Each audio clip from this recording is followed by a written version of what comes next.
Good afternoon, everybody. Welcome to the Goon and Goon Show here at Quaker Steak and Lube with your host, the Goon, and his co-host, Goon, until Mr. Booch gets back here. He's going to take care of a button over across the street, and then he'll be on the air here in about 2, 3, 4, 5 minutes, and then we're getting ready to go. We got Ironhead out of town with the wrestling program. Obviously, he's a little busy this week with them being the Nationals in Kansas City. I don't know how many Booch gets back here, we can talk about it, but my Lord, I don't know if we're ever going to see a finer wrestling team. I don't think I ever have. I'm as I tell Ironhead constantly, I am the new guy to the crew when it comes to wrestling. It's not really never been my thing growing up or anything like that, but I've gotten into it the last 10 years watching this team, and it's amazing what they've been doing and what they're doing currently and in the future. So I know Jeff and I have always talked about the Minnesota team from back in the day that had 10 All-Americans and 0 national champions.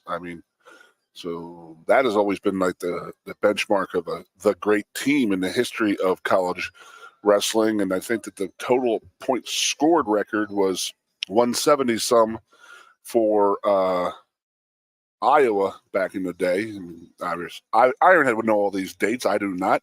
But Minnesota had 10 All-Americans, 10 All-Americans means there's 8 guys on the podium, and all 10 of their wrestlers got All-American that year, which has never been done before.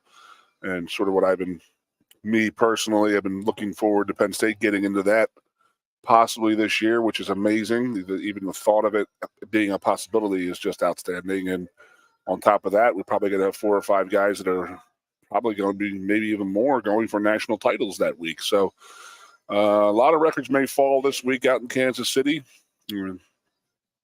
We're very disappointed on a personal basis that not a lot of people are going out there this year because the ticket situation was really screwy. We're screwed around this year a little bit. Don't know if it was the NCAA, the arena, or whatnot, but there's a lot of finger pointing going on. A lot of overcharging was going on for different suites. So I know the crew I go out there with, which is 18 guys, and I know another group of guys, which is 24 people, who go out and they are not going to make it because of what they were trying to do and charge and stuff like that. So shame on the NCAA or shame on Kansas City. We don't know who it is exactly, but if you listen to the show long enough, you know my feeling on the NCAA, and that is that they could screw anything up. So, and they have, and they will, and they constantly do. So I always say hogs get fed, pigs get slaughtered. Pigs get fed, hogs get slaughtered, and that's what's going to happen into the NCAA because I think that they're typical, of course, being piggish and hoggish about, they know wrestling is a hot sport right now, so they know people are watching it and people want to pay money to go see it. So they figure they can capitalize on it and overcharge people by a whole bunch. So case in point, I don't know. This doesn't matter if it's public knowledge or not, but, when wrestling was at Madison Square Garden 10 to 12 years ago, maybe even less than that, it was $900 a person, including food and beverage, in a 16-person suite. The word we got was $2,000 a person in a 16-person suite, and it didn't even include food or beverage in the suite. That was just to get into the ticket for the 6 sessions. So a lot of people have been turned off by it, is what it is. So we'll go from there and see what's happening. But I know the Ironhead will not be here the rest of the week. Obviously, he's busy. And then I think we got Mike the Mailman coming in with Booch and I on, I don't know if I'll even be here Thursday afternoon or not. So we got the NCAA tournament starting up. My one buddy who was I asked him, I need a underdog to watch in the tournament type of thing who, might make some waves in there that's not expected to happen. So I don't know. Look into Washington State is what my friend Sweeney said. So he likes his college basketball a whole bunch, and he said the team can make a little run and make some money for you if you partake in that side of the game. So love this time of year right now. Fantastic time of year. We got spring baseball going on right now, getting into the regular season. We're getting the wrestling national champions. We got the NCAA basketball tournament, men's and women's, NITs. So there's a lot of sports on. As a sports junkie, that's a good thing. And then we're working our way up to the greatest thing in sports every year, the Masters. Can't tell you how much I love the Masters, and you guys listen to the last 5 years have taught, know that I do love the Masters, and it's one of my things, one of my go-to sports that, Super Bowl, World Series type of thing. I think that the Masters is one of the greatest sporting events in this country. I truly, truly believe that, and I love the Sunday afternoon, but it's actually even better watching it Thursday afternoon, Thursday, Friday, Saturday, and then into Sunday. So get around some good people, a couple cold beverages, some grilling. Hopefully we get some good weather this year. Out watching in the spring, because there's nothing like sitting outside watching on an outdoor television, watching the Masters. I did, and by the way, Booch is on his way here. I'm just rambling like an idiot because that's what I have to be doing. So let me think now. I saw it the other day, so it was the spring of 05, or maybe in 04. 04 or 5. I think it was 5. When Tiger Woods hit that chip shot on 16, where the Phil Knight, every penny that Phil Knight had paid Tiger Woods was worth it in that one shot, just for the Nike logo on the ball, dropping down on that little chipping shot from the side, which was absolutely unbelievable. Chip 10 feet to the left, let it fall back, let it flow right back into the drain right into the hole. So slow motion, it was beautiful. That's almost 20 years ago, man. It's crazy to think about, but it's true. So, other than that, I saw the Phillies playing well. Phillies looking forward to the season. Maybe me and Booch will get into that today. Little Phillies and Buccos. I don't know what the total numbers of the games are. I feel bad for the Pirate fans and the crew. It is what it is. Oh, no. I got to find the number out. See their total wins. We're going to make a little wager on that with Mr. Alan Weiser, my Mr. Pro Pittsburgh fan, who bets me every time the Phillies, Flyers, and play the Pittsburgh team. So looking forward to getting with Mr. Allen. I know that actually Blue White Weekend. I just noticed it the other day. Blue White Weekend, actually, the Buccos are in Philadelphia for a 4-game weekend, 4-game set in Philadelphia. So hopefully the weather will hold up there. I mean, hope it's not too cold. My goodness. But opening day a couple weeks away. That's always a great time watching baseball. Love baseball. Everybody loves baseball. So I think Bush is on his way, peoples. I did have a 5-hour interview earlier, so I just had to drive back from the Allentown area. I was in Philadelphia last night for some business, hanging out with some friends, and then got some work done, and very good time. I had to get back here this afternoon because I was getting some stuff done for some charities I run. Had to stop by Matt Millen's house this afternoon, late this morning, and I sat with Matt for about a good 2 hours just shooting crap and talking old school Penn State, old school Raiders, Detroit Lion when his era there. Matt's an interesting guy. He showed me around his house and showed me around the compound he has. I don't know if anybody's ever seen the Big Ten show about Matt getting his new heart a couple years ago. That was one of the most unbelievable things I've ever seen. And I talked to Matt when we were sitting with Matt today. I said, "Man, you look great." He goes, "Keith, I didn't even know I was even sick. You couldn't tell. I couldn't tell right now." And this is a man who had a brand new heart transplant a couple years ago. He survived it. And not many guys do survive that illness. So Matt got his new heart, and it's been working great. And he said that he doesn't even know. He doesn't even remember being sick. That's how well it's working. So went into his wood shop. Unbelievable. Unbelievable. He walked me down in this cauldron, and I said, "Is this how I'm going to get whacked?" Because I felt like I was going into a Goodfellas scene right there. And he's like, "Yeah, come on down to the basement here." So thank God I'm here, so I didn't get whacked. So so we're keeping on going here at the Lube. I want to thank our sponsors, Quaker Steak and Lube, Lion Country Kia, Sioka Motors, and our newest people at Timberland Federal Credit Union. We got some interesting stuff coming up in this fall, where we're going to have a little Goon Minute that'll be on the radio show, and then on Fox Radio, which you're listening to right now. where we're going to have little predictions for Penn State and some other Big Ten teams, and then the Eagles, Steelers, and stuff like that. So going to get some good stuff going with Timberland Federal Credit Union. So I did find the rules out. It was pretty funny. I was laughing, but it was true. So I talked to the general manager, Joel, and he was saying, I said, well, who's eligible to work to get stuff in Timberland Bank, Federal Credit Union? And he said, well, you have to live here, work here, or worship here. So that's a pretty good in Center County. I have to stress that.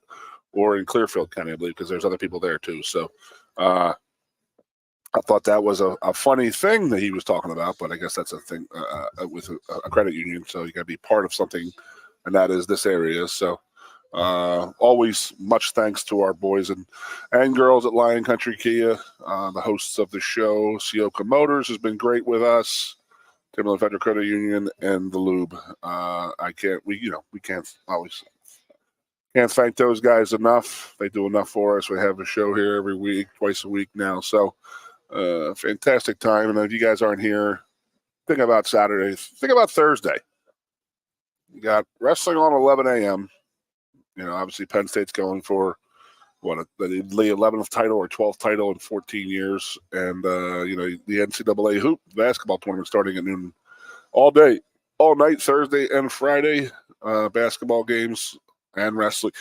And all these televisions in here will be plastered all over with all the different sports going on. So if you guys don't have plans for the weekend, as in Friday or Saturday, or Thursday, Friday, Saturday for the tournament and the wrestling, get involved. Go on over to the Lube. Tell them Goon and Ironhead sent you. They'll love it. So I know me and Bucha, we're going to get into more of the basketball tournament stuff on Thursday, but Bucha's running in right now after turning the cord over, so we are ready to go, ready to rock and roll. Look at him. He's out of breath. Jeez, Booch. It's unbelievable. Yeah, buddy. See, I talked for 7 minutes alone. Were you listening to me out there just rambling? Did you tell I had a 5-hour energy within the last 2 hours? I'm so glad to hear Matt Millen's doing well. Yes, he really is. That's good stuff. Hey, listen. I don't know. That's your area? There's a lot of space out there. My goodness gracious. It's a beautiful part of Pennsylvania. Holy crap. All of Pennsylvania is beautiful, but yeah. I Shouts to the coal cracker region. Has produced some great Penn Staters. You're calling yourself an Allentown about to have the coal crackers. Well, we're right on the edge. Come on, you're not even near the vein. I am from Carbon County, for God's sakes. I thought you were Allentown, Bethlehem area. No, I'm about 25 minutes away from Allentown. What was the town? Lehighton. Okay, well, yeah, I got you. Right by Jim Thorpe. People know that tourist trap. This is my day. This is my last. Hi, everybody. 3 days. This is Cruz Brukignani here. Joined in. Did I do good? You did very well. Murphy's Law, by the way. Leave it to Ironhead to leave us, like Wayne Campbell leaving Garth Algar on the set, right? But there were some technical issues I had to sort through, but I did it as quickly as I could. What's this over here? Is that good? Yeah, no, that's fine. All right, so my day yesterday was I had to drive down to the Harrisburg area, do some business down in Harrisburg, and then I got met my business partner Tim Sweeney, my in the packaging and sales company. So we're down in the Philadelphia area. We're down into where I'm from, outside of Philadelphia, in the let's just say the Montgomery County area. They call that the collar counties in political parlance. The what? In the state, the collar counties. So, like, if you're a Politico in Pennsylvania, you talk about Philadelphia County, which is the city. Yeah. And then all those counties that wrap around it, they call the collars. Yeah. As in, like, blue collar, white collar, or dog collar type of thing? Like a dog collar for Philly. I didn't know if you were going white, blue. So no. We were sitting there driving yesterday, so I had to drive into I took Sweeney, and we met up with our buddy Rick Slater, the Hawk. Yep.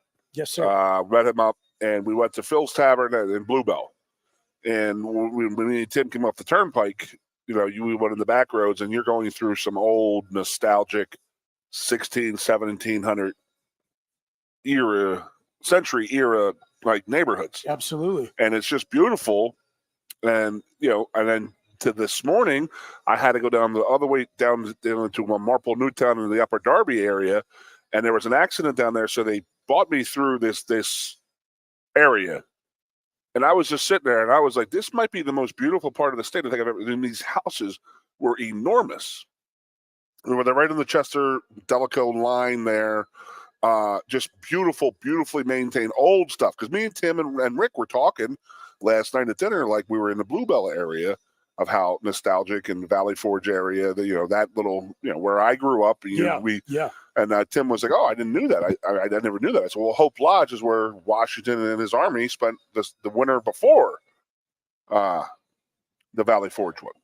So they were getting chased out, fought out, beat up out of there. So they were in our neighborhood, and then they got up the west to Valley Forge. So then I go up to visit Matt and get some autographs signed. I don't know if did you know what picture I got autographed? No. Really? No. Oh, I'll show it to you. I just want to see the reaction on Okay. mine. All right. So I'm driving through these towns. I mean, I missed. I've got a couple ideas, but go ahead. It was Smithtown. Could not believe what I was seeing. This house. So Matt, I said, Matt, I'm in this house and all that stuff. And it's just old, and he has the wood factory, and he's got all the stone. I said, "Where did you get the stone?" And he said, "I bought a farm, and I knocked the building down and just took all the stone and just created all this stuff." It was just absolutely beautiful what that man can do with his hands. Yep. It's just amazing. So let me see if you can. I think it is cool that he has always kept it real. Can you actually he's see from the there. picture He of what stayed he's there. signing? Not so well. Oh, wait, no, that's him punching the general GM, manager right? of the New England Patriots out. Yes. It's him knocking him out with his helmet. That's when football was football. You think it was like what year do you think that was? If he's on the Raiders, that's got to be he's still early 80s, 81. They lost that game to the Patriots, and the Patriots went on to play the Bears in the 85. Oh, it's 84. Okay. So it's 86. 85. Yeah. Okay. So that's January of 86, I believe. Playoffs. Sure. And I was like, oh my God, I couldn't believe. And I was like sitting there, and he's giving me the story, and it's so funny. He tells me the story. He went Raiders, which is like Oakland, Los Angeles, and then Washington, then San Francisco. Then San Fran. He got 3 or 4 Super Bowls. 3, I think. He has 3. Yep. We sat for an hour and a half just talking. Yeah, that's awesome. It's just pretty cool telling. We tell old man stories, tell the Joe stories of, again. Matt was always a very opinionated player. He was always one of the first one to tell you that. And Joe, he used to joke. They were good buddies crazy. when he played here. But he hated each other when they played here. But Matt really leaned on Joe a lot later in his career when it came to professional work and stuff like that, aka the Detroit Lions situation and stuff like that. And it's just funny that the old man was. He said, he goes, Matt said, I think that Joe took more glee in the fact that I was struggling and asking him for help. He goes, "Hey, you need it, I'll tell you, Mel. You didn't listen to me before." But it was just so funny. We actually made the comment. And I was like, yeah. I mean, I'm 6'8", 335 pounds, and I'm petrified of a 5'4" Italian, an 80-year-old Italian guy. It was just laughing. It was just we had it special here for a while. We had it very, very special, and that was I think I've talked to Ironhead about how different and a special place we've had here is that Matt Millen played here from 76 to 80, maybe even before that. I don't know. I played here 91 to 95, and we had the similar experience. That to me is one of the most remarkable things I can confirm. Of 40 years. There's about a 30 or 40-year window of people who had the exact same experiences. And I will say that later in his career, when I did come back in 2005, it was not the same. Time had taken an issue. Time takes its toll on all of us, except the president of the United States, who can just continue serving in that office until they're 100 years old with absolutely no drop-off. That's a nice segue. We're going to talk about elections today. We are not. So, it was just fun to talk about the old man. It was just like how much the similarities, and then we got into we were laughing about why did we have to do a 2-mile run test? What Matt was like, what's the point of that? And I'm like, fourth quarter, buddy. That's why. Okay, yeah, you really need that. I love what Bum Phillips said. You ever hear the Bum Phillips? I mean, this is the Earl Campbell. About Earl Campbell. Yes, yeah. What do you mean he failed the mile test? Well, when it's 4th and or when it's 3rd and a mile, I won't give him a ball. I found that hilarious, and it's true. So, you can tell I am all jacked up. I love it. I am very, very. I had to stop in the Harrisburg area get some gas, and I may have taken a 5 hour or 10 hours of energy. I will say, I'll confirm for everyone listening. I tell my friends this too. Usually, when I get comments from my college friends, tailgate buddies, and everything, they're like, "Oh man, it must be so cool." Being, up so close to the program, being right there. I'm like, oh, no, you know what? Like, don't meet your heroes kind of advice. Like, never meet your heroes. Yeah, like, stay at arm's length, folks. You will enjoy it better than if you get an up close and personal look. But sometimes there are exceptions to that rule. And one of the very, very cool things for me has been to observe, and I've seen it with my own eyes, and I've seen it way too often to believe that it's anything other than what you see is what you get. I've talked to guys who played in the 60s, 70s, 80s, 90s, 2000s. Mm-hmm. And you talked about, like, was Joe the same guy when he was 50 as when he was 80? I'm sure not. No. But by and large, especially when you talk about that 40-year stretch, man, like insane that guys who played for him in the late 1960s on those 2 undefeated teams right at the beginning of his head coaching career, it's like they're telling the exact same stories the exact same way as you and Noble. Yeah. It's wild. It's a pretty cool thing. It's great sitting there talking to those guys about it. And when you think about when you talk about the 409 number and say we'll never be done, it'll probably never be done. There's no way. All at one school, everything, his whole career, from his first day as a professional football coach, in the professional football coaching, I'm saying, until his last. One institution. That will absolutely never be done. I just never understood when they would give the Division I AA wins that Bobby Bowden got from Sanford to him as towards his totals. Well, then because I know the rules. The majority of the effort are at one school, and that was Florida State. But Sanford, Samford, yes, Alabama wasn't exactly playing the Alabamas, Auburns, and Mississippi's at that time. Yeah, they were pretty much playing a Division III schedule. So it's like the other close comparison was Ohio State. Jim Tressel. He got all those wins from Youngstown State because they carried over to his Ohio State career. Because that was one of the guys who maybe had a shot at it.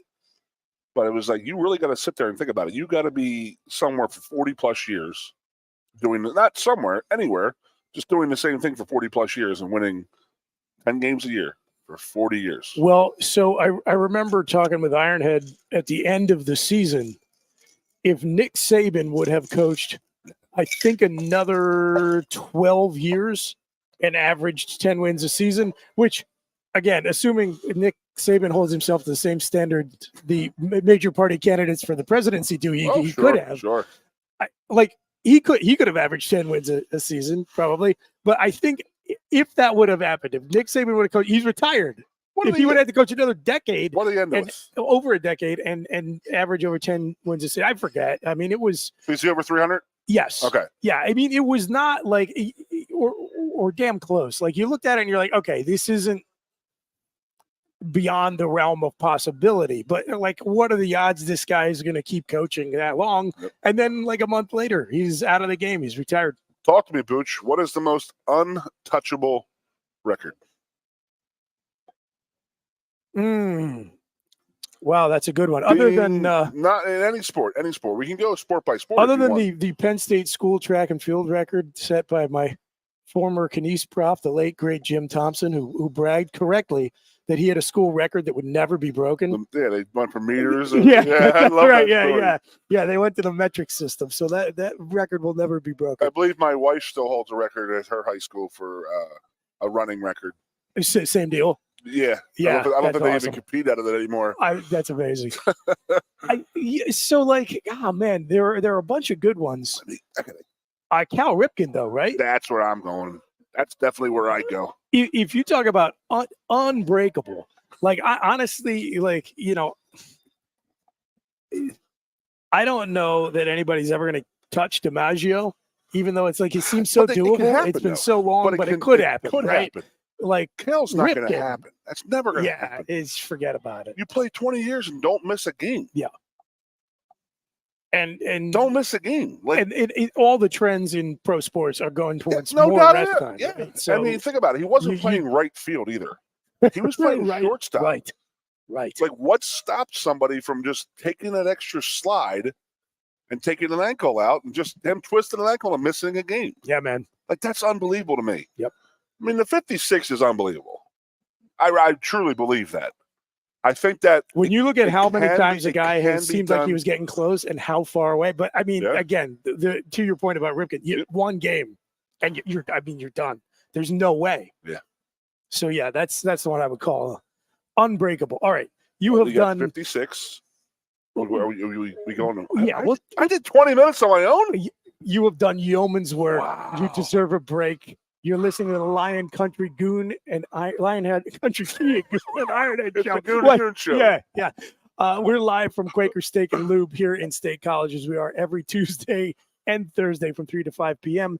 You are listening to 98.7 The Fox. Keep it locked. We'll be right back. Coast into fall with a new Kia from Lion Country Kia. Right now, get a 24 Kia Seltos for 5.25% APR for up to 48 months. A new Sportage plug-in hybrid at 0.9% APR. Check out our 23 Sorento hybrid for as low as 4.5% APR. And don't forget, all 2023 and 2024 Kias come with a 10-year, 100,000-mile limited warranty. Stop in and meet with one of our sales experts today and coast into fall at Lion Country Kia. We want to see you in a Kia. Since retiring, I have spent my time searching the countryside for the hottest wings in America. I always seem to end up disappointed. You call these hot? Back off, Luigi. Mamma mia. Your hands, busboy. Your wings suck. I knew I should have stuck with Quaker Steak's triple atomic wings. You think I'm tough enough? The Center Hall Farm Store has been serving Center County and beyond for well over a half century. A small family business, the Center Hall Farm Store specializes in animal nutrition and manufactures its feed fresh using local ingredients. Get the best in horse, cow, pig, chicken, and bird feeds. If you're not already a customer, stop in and see why so many of your neighbors are. The Center Hall Farm Store at 110 West Allison Street in Center Hall, or call us at 814-364-1393. Sioka Toyota of Williamsport invites you to stop in today or check us out online. We have the smart path to your next Toyota, like the all-new Crown, BZ4X, the all-new Grand Highlander, Corolla Cross Hybrids, Sequoias, and more. Over 100 new Toyotas here and on the way. Don't make a $1,000 mistake. Choose Sioka Toyota of Williamsport and see the Sioka dealership's difference. Buy or reserve yours today and see for yourself why Sioka Toyota is the only stop you need for your next new car. Sioka Toyota, it just feels right. Ready to be part of something bigger? Come pave the road to success at Glen Baker and discover a career where your hard work and determination can build a bigger, better future. Our team believes we can build a stronger future together. Join us at Glen Baker, where we value teamwork on the field and on the job. Go to GOHcareers.com to apply. GOHcareers.com. And best of luck to all the Center County sports teams all season long from everyone at Glen Baker. With a Timber Kids savings account, you can start to save money, earn prizes, and teach your kids the value of savings. It's easy as 1, 2, 3. Building futures is what we do at TFCU. You really need to belong to a credit union. You belong at TFCU, Timberland Federal Credit Union, a credit union you can grow with. The Goon and Ironhead.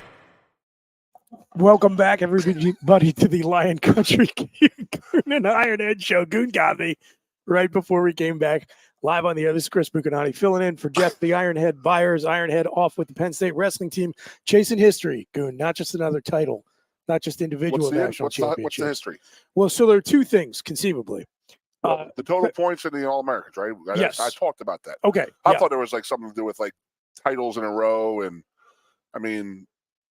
No, not to my knowledge. I mean, Iowa has what, 28? Yeah. So I think so. And then that sounds Gable's got about, I think he has 28. Maybe see, this is the problem. When you have Ironhead, you don't need to know this. Yeah, I don't commit those records to my head, chapter and verse.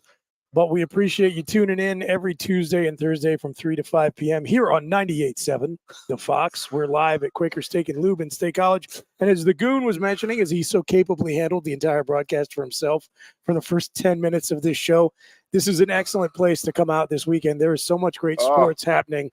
You can't have one or two or three TVs. You need multiple TVs, and you need a place where wherever you sit, to enjoy some beer and wings. You can get a good view of multiple screens. The Lube is it, and you will also get some of the best service in all of the Nittany Valley here at Quaker Steak and Lube. We appreciate them having us, and we appreciate you supporting them so they can keep having us here. So we talk about this all the time, and is that you and I, heyday, Thursday and Friday, the tournament where you're going bell to bell. You're going. I know I keep injecting presidential politics into this show. You're going noon to midnight. Do you know what I think the president of the United States should do? I think you could run and win on this platform. There are, look, Bernie Sanders wants to have a 32-hour work week. Wait, whatever you think of that. We could put 3 more federal holidays into the calendar. Monday after the Super Bowl. No, right? We don't need to do that. Make the Super Bowl Saturday night. I want the extra day off. We got that Thursday and Friday, and then okay, fine. Make the Friday before the Super Bowl.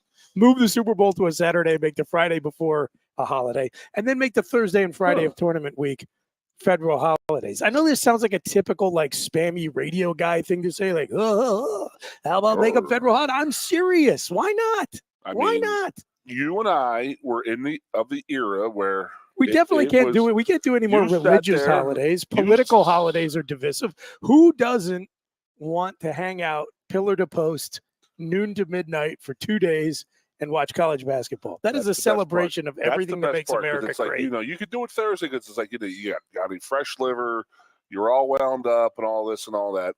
See, what I'm getting at is that you and I, 20, 30 years ago, this meant something to us. Where you were, again, going whistle to whistle, noon to midnight, banging them back, watching games. And the thing is, but you're watching it at a bar. And went back, yes, for sure. That was the difference. Because R.I.P. the Sports Cafe problem when I was an undergrad. Oh, yeah. Yeah. My problem is that every basketball game is on a network. Right. So that wasn't the case. Now you can just click around as opposed to you just have this CBS broadcast hopping around back in the day. When we were back in the day, the only game you got was what they wanted you to see. Yep. You would miss games. I would miss a LaSalle. I would miss a Villanova, miss a St. Joe's or Temple. They wouldn't be on in State College. I just looked at my HBO Max last night. I saw even they're going to be streaming games. Yeah. What? Yeah. So what I'm saying is that you have every game at your disposal to sit at your house. That's a good point. It makes it easier to sit there and watch it on your big screen and your HD TV.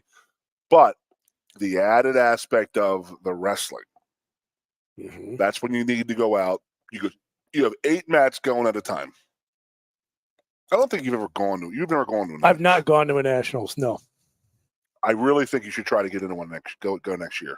It's in Philly? It's in Philly. Yeah. And then the year after it's in Cleveland. And Cleveland was damn fun. Cleveland was set up perfect because people could just leave the arena and they had all the basketball on all the baseball bars. And then Detroit was the same way. They're all right there, centrally located. Yeah. We're going to go down to Philly next year. What's the location for it in Philly? Whatever they call the FU Center. The Wells Fargo Center. I was going to call it Wachovia. There's just 82 different names in that place. Spectrum, the Core State Spectrum. I love the Core State Spectrum. Yeah, me too. So that's where you got to go to a bar because you got to watch you got to have multiple. You want to see on wrestling, you want to watch the Penn State guys who really won't be going early tomorrow because they're ranked so high. Right. I guess 4 of them, but 6 of them are going to be going early. You'll be watching them and stuff like that. But you want to see if there's an upset match. You want to, hey, put that on. Even in the basketball game. So you'll have all if Carter Starachi wins, you're going to call that an upset? Well, big 9 seed upset. No, I did. Ironhead ironed it out for me. Good one. Yes, because everybody was thinking that he was going to be. But if he had wrestled more than 15 matches, I think he'd have been eligible, which he did, right? Because people were saying, oh, he's going to be that large, but he's going to be a 33. And I'm like, he's not going to be a 33 because they're not going to put him against the number one guy in the first. Yeah. I mean, yeah. I don't know why they have him at 9. I mean, come on. I mean, yeah. It's a formula, right? Exactly. Yeah. And but there's no human error in that. I mean, see, that's, sport. I mean, sport is based on human error when we have competitions because we have referees like that. See, I think that this situation with Carter Starace, I would not want to wrestle. And by the way, the hockey rankings too, the collegiate ice hockey rankings, those are 2 examples where I was never a big BCS guy because I understood there's some advantage to, hey, look, it's like it's open source code, right? Here's the formula, and we're just going to punch all the numbers in, and the robot's going to tell us who goes where. There was no human error in that, right? I liked having the messiness of the human element. Like, I like having, like, okay, we can use this as a guideline, right? But then a sensible human being could look at this and say, that's ludicrous. Like, Starace's, at the very least, not the 9th best wrestler in his weight class. Was it the BCS? You just said the BCS? Yeah. So the issue I had with the BCS was they were taking, that was a formula. Yeah, but they were taking like now the human polls were one factor, but the points, the different point differential in the game, right? But that was played into it, so it was like Nebraska, and I didn't like that. So you could look at it and say Nebraska just beat Baylor by 80. Exactly. Like, what's going on here? So I wonder. You know what? In my head, I had a pretty good idea there, Jeff. I mean, Bucci. What's up? What if you take the point spread and see how they do against the point spread? I mean, no, that I'm would saying being so serious. way more kosher now than it would have been in the past. Absolutely. Absolutely. I mean, they're the ones that can say, okay, well, against the spread, they were plus 51 this year. Mm-hmm, mm-hmm. I mean, those numbers matter, not beating a team by 70 points. And, Iowa State was like the whipping boy of the Big 8 back in the day with Nebraska, I think. Right. You know what I mean? Like taking those in consideration. And, we beat Ohio State by 49 points in 1994 and dropped the number 2. I don't know why we're actually not seeing more of that sort of analysis. Maybe it just hasn't caught. I mean, the sport, I guess, is still like run largely by like old people like us that whenever I hear that idea, like a little tingle runs down my spine because it's like for years you were brought up that like you do not talk about that. It's like forbidden. You don't touch it. And now, of course, that's the total opposite where every commercial break has a FanDuel ad in it or something. So run by gambling you should hear more so of it. I'm saying the NCAA will not admit that. They will not use that formula until they probably get a sponsor. And they're going to say they're going to use Bet Rivers or they're going to use MGM. The DraftKings playoff rankings. DraftKings formula. Yeah. And they'll get a sponsor out of it. And I mean, you're a sales guy. I'm a sales guy. Yeah. What was I just thinking in my head there too was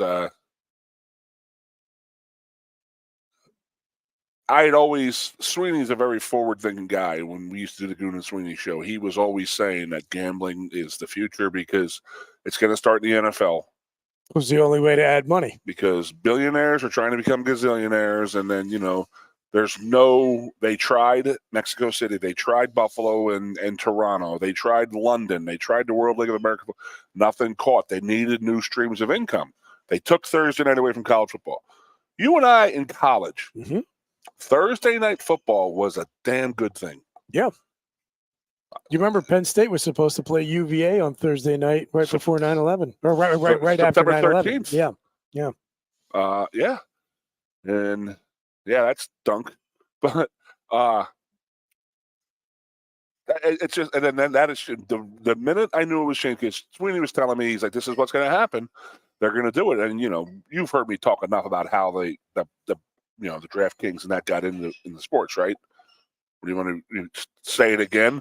So they weren't involved, like the gambling and casinos aspects weren't involved in the sports, in the professional sports and collegiate sports for a long time. They couldn't even talked about. Yeah. And then they started doing what? One day fantasy football, fantasy baseball. Yes. And that's exactly how they worked their way in. And say, one day only fantasy. You can pick a new basketball team or a new baseball team every day and every night. So I will tell this story till the day I die. So I go to visit my now brother-in-law's, my in-laws' house, and their two sons are talking about this fantasy football game, FanDuel. Remember the FanDuel? Yep. Remember DraftKings and One stuff day like fantasy that? football. One day sure. fantasy games, one day fantasy this and that. And then that was at like Thanksgiving, and we were talking about it. And then by Christmas, they were talking about how they were betting lines, parlays, and running at the casino online. And I'm just like, whoa, what's going on here? I was like, holy crap. And this is what everybody was talking about. Like, I tell these stories to people outside of like State College, and they're like, you're kidding me, right? So when you and I were in college, you'd have a Bud Light, Miller Light, Coors Light promo at a bar downtown, and they'd be handing out samples or giving you some swag, right? Yep. Guess who doesn't do that anymore? Are the alcohol companies. Guess who does do that? DraftKings, FanDuel, they'll come in and say, hey, sign up with us tonight. Here's a $50 free bet for you. That's what these kids are getting into, and that's how they get all these kids in there and crazy. So my welcome to, okay, this is not going to, the genie's not going back in the barrel was, 10, 12, 13 years ago. Again, when I was doing the Goon and Sweeney show. So it was that long ago. And I remember Fox had just come out with Fox Sports, and they were doing their Saturday pregame show. And they were talking, and I saw the side of and it said Florida State versus the spread. And I was like, whoa, what does it say? And they had, Florida State minus 17, and it was the last three games. I'm like, this is different. Yeah, it was jarring the first time you saw it, for sure. And then Dave Wanstack, not just Al Michaels was on and there. Brent Musburger making little jokes. Oh, there's a number we got. There's a lot of people happy right now. But yeah, that's exactly what they had a joke about it. So then, when I'm watching this, and then the referee for Fox, Mike, the NFL referee. Oh, the guy who always dresses up like an idiot now. He's Mr. Hollywood now. Yeah. He got on there and started talking about point spreads and this and that. And I'm like, first of all, one, he's a referee. And two, they're talking about point spreads in a college football game. And I'm like, man, this is done. This is over. And then a couple years later, I'm driving down, going home, and I saw GM Casino, your gambling home of the Philadelphia Eagles and the NFL. And you're like, wow, man, this thing is it's here to stay. And as people do say, every sport is run by gambling right now. Everything in this world is run by gambling.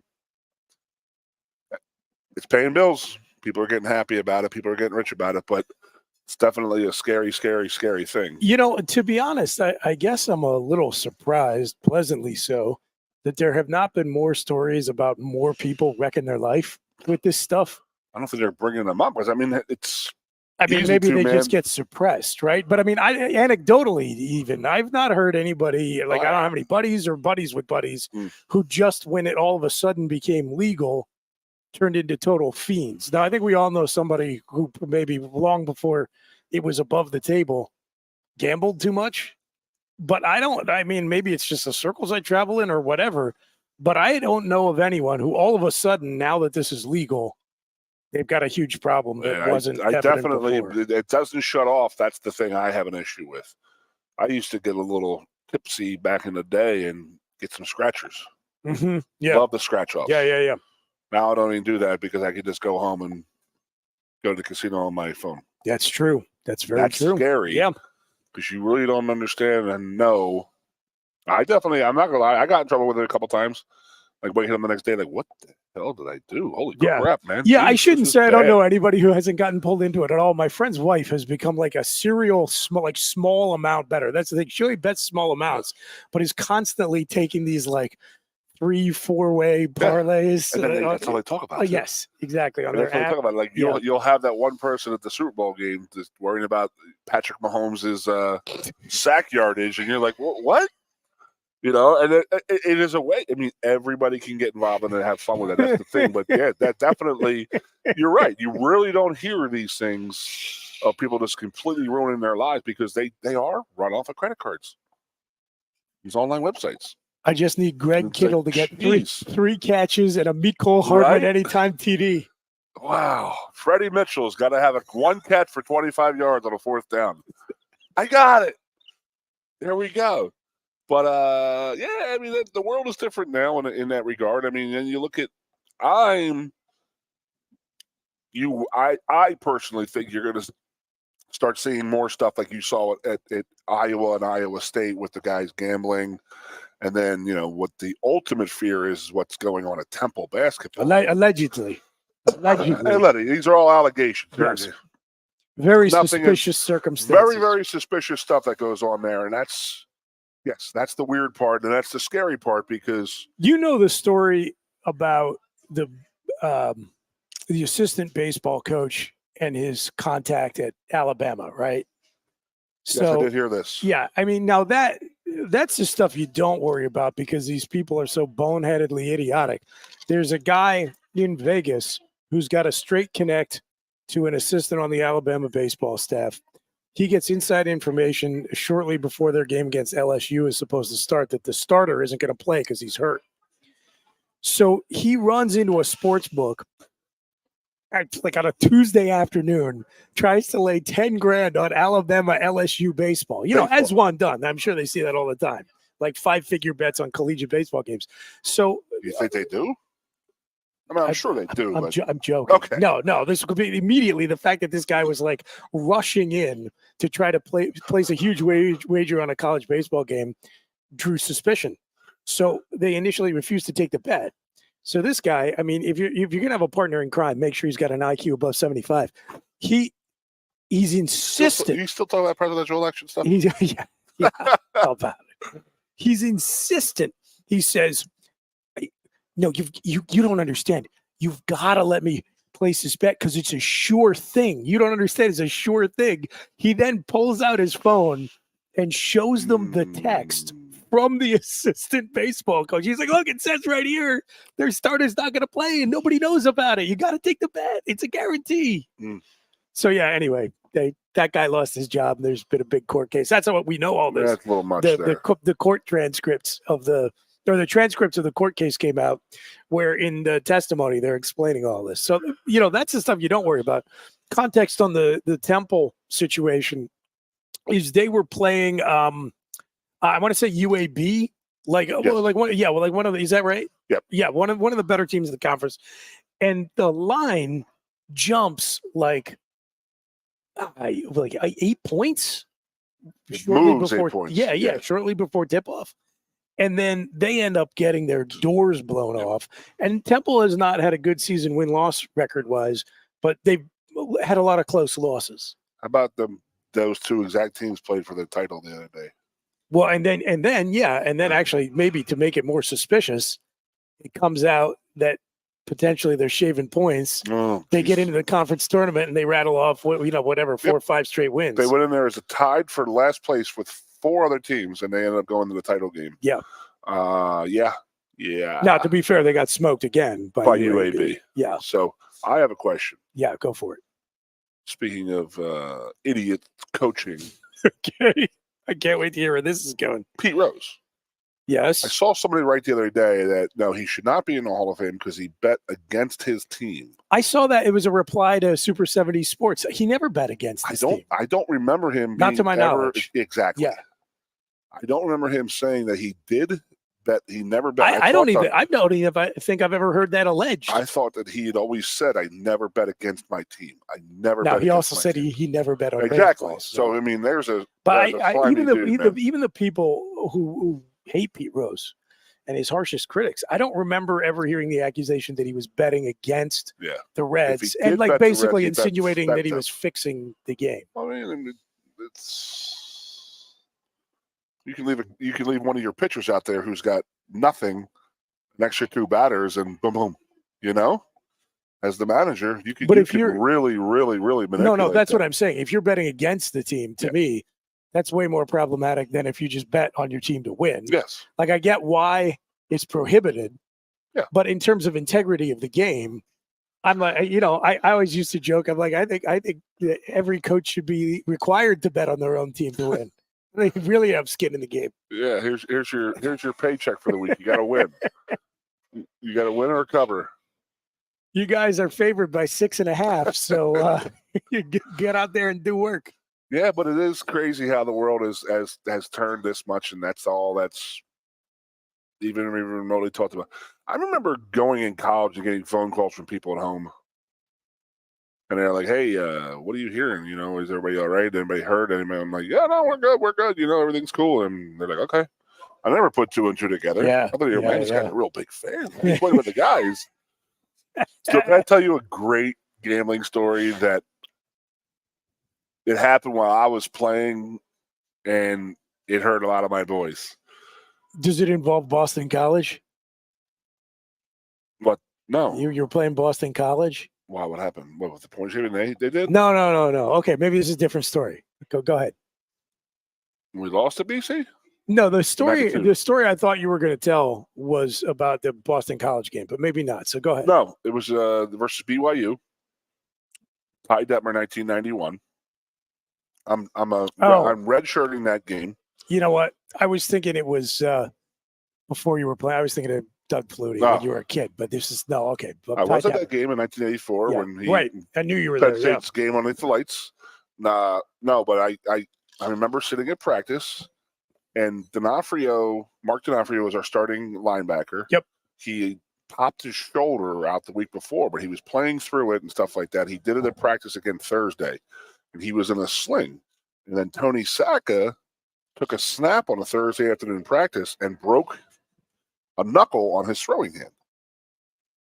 So, me and Marco and Jeff were all just sitting there at a tailgate, at my mom and dad's tailgate the day of the game. Yeah. Because we weren't dressing. So it was like, oh, well, we can go out and have a good time. So we're out having a few beers, and I don't think we weren't drinking though, because we had to be on the sideline. So we're out there eating and seeing everybody, and my buddies, some older guys, my dad's friends and my friends and stuff like that. And they're like, hey, what's going on there? And we're like, they heard us talking, and I was like, dude, Tony's in a cast this morning. And D'Onofrio was in a sling, and it was like, these guys are like, what? And again, I had, pools and stuff like that in high school, so I knew it, but I didn't know what they were getting into about that. Yeah. And they're like, what did you just say? What are you guys talking about? I said, dude, Tony Sacca broke his ring finger on his throwing hand on Thursday afternoon, like one of the last snaps of practice. And D'Onofrio hurt his shoulder, and he's in a sling. I mean, we were in the locker room when they walked in. He was in a cast, and D'Onofrio was in a sling. These guys, this is well before cell phones. Yeah.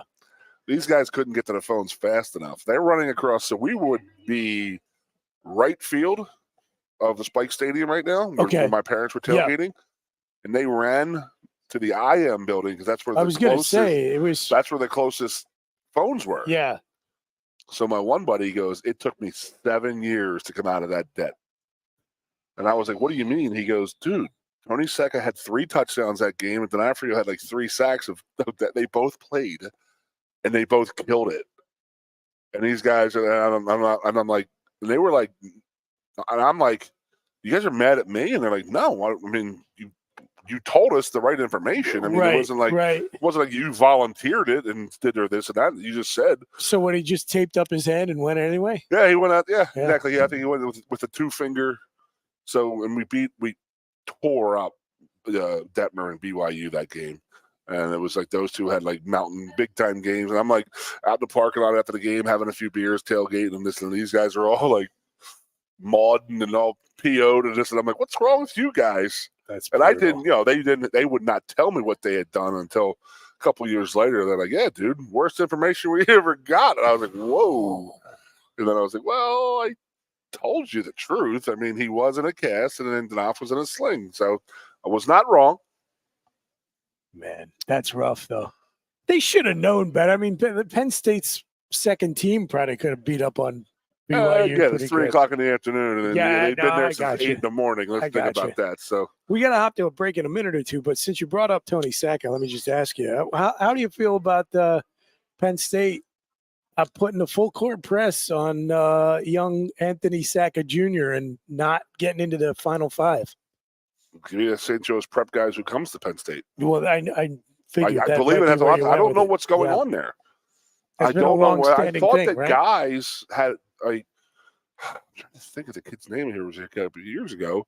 One kid had a bad experience here. One kid had a pretty good experience. I thought that's what that was my impression. Yeah, but we haven't had. I mean, if you look at how we recruit, we really hammer certain schools. Absolutely, yeah.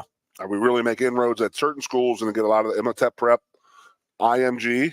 There's a lot of guys coming from IMG. Yep. Rogers would be disappointed if you didn't mention DeMatha. DeMatha, of course. And then, well, I mean, we got Gonzaga there too now, our left tackle. He's a Gonzaga guy, and he blocked for Caleb Williams, by the way. Never put 2 and 2 together. Oh, I never. They both went to Gonzaga, so there might be a couple of years difference and stuff like that. So, and I want to talk about him, man. Not Olu. I'm going to talk about Caleb, but just like. Okay, we'll do that on the other side of the break. You're listening to the Lion Country Kia Goon and Ironhead show. I got to call Bookie right now, Iron. I heard somebody did a camp. That's funny, man. We're live at Quaker Steak and Lube here in State College. You're listening to us locally on 98.7, the Fox WFXS, Pleasant Gap State College. We're going to take a little break here.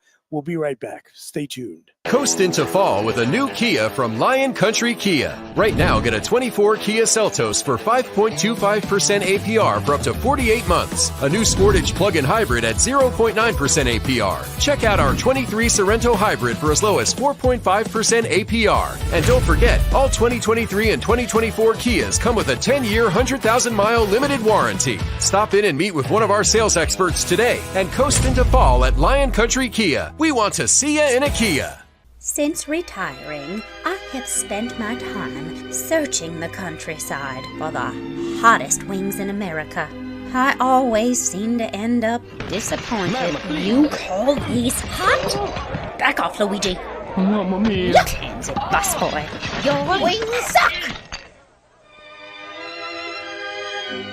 I knew I should have stuck with Quaker Steak's triple atomic wings. You think I'm tough enough? The Center Hall Farm Store has been serving Center County and beyond for well over a half century. A small family business, the Center Hall Farm Store specializes in animal nutrition and manufactures its feed fresh using local ingredients. Get the best in horse, cow, pig, chicken, and bird feeds. If you're not already a customer, stop in and see why so many of your neighbors are. The Center Hall Farm Store at 110 West Allison Street in Center Hall, or call us at 814-364-1393.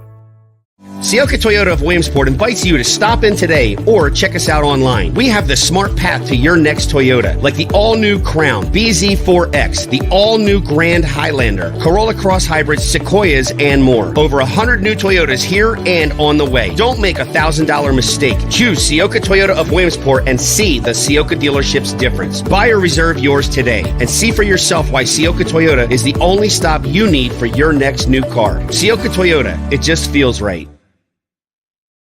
Ready to be part of something bigger? Come pave the road to success at Glen O'Habaker and discover a career where your hard work and determination can build a bigger, better future. Our team believes we can build a stronger future together. Join us at Glen O'Habaker, where we value teamwork on the field and on the job. Go to GOHcareers.com to apply. GOHcareers.com. And best of luck to all the Center County sports teams all season long from everyone at Glen O'Habaker. With a Timber Kids savings account, you can start to save money, earn prizes, and teach your kids the value of savings. It's easy as 1, 2, 3. Building futures is what we do at TFCU. You really need to belong to a credit union. You belong at TFCU, Timberland Federal Credit Union, a credit union you can grow with. The Goon and Ironhead. Booch. And we're back here. It's the Lion Country Kia Goon and Ironhead show, coming to you as we do every Tuesday and Thursday from 3 to 5 p.m. live from Quaker Steak and Lube in State College, on the air in Happy Valley on 98.7 The Fox. Chris Bugadani of the obligatory pregame show filling in for Jeff the Ironhead Byers, but joined by Keith Goon Conlin. It's the Gooch show. Goon and Booch. Yeah, Gucci. yeah. I don't know if I'm going for that Gucci. nickname. I don't know if I'm going for that nickname, but No, of course not. okay. I have been waiting till a time could line up that you and I could be live on the air together, and it's perfect because I think by and large Howie's probably pretty much done making moves. Maybe something with Hassan Reddick, but a number of Eagles front office moves here in the free agency period, and probably of greater interest than usual to our listening audience. because there's a Penn State and a Pittsburgh tie-in. So where do you want to start? You want to start with Saquon? You want to start with Kenny the Thrill Pickett? Neither. What about Hassan Reddick? I thought he asked for a trade. Are they getting rid of him? Are they trying to re-sign him now? Okay, so Hassan Reddick, if you want to start there, which is only interesting to the Philly fans, I like it. But okay, so Hassan Reddick was given permission to seek a trade. Seek a trade, yes. And that means he wants out. Not necessarily, no. Really? No, because when you are up for an extension and you're in the negotiating process, sometimes the team will grant your agent permission to shop you around and look for a trade so you can help establish your market value. Okay. So I personally thought it was like he wasn't happy and wanted to move on. No, definitely not. He said repeatedly he doesn't want to leave Philly. Now, does Philly want to sign him to another contract? That's an open question. But in terms of being available to seek a trade, a lot of times you will see that become part of the negotiation process. So, you think back the number of times you've heard reported around this time of year, so-and-so high-profile guy has been granted permission to seek a trade, and then ultimately he signs a new deal and everybody's kumbaya. That's part of the back and forth between his camp and the team where they're trying to establish, like, okay, how much are you actually worth on the open market versus what we can give you. I've always said that, like, my personal opinion was the GM tells the agent, well, then go out and see what you're worth. And then the player comes back and says, what are you offering, coach?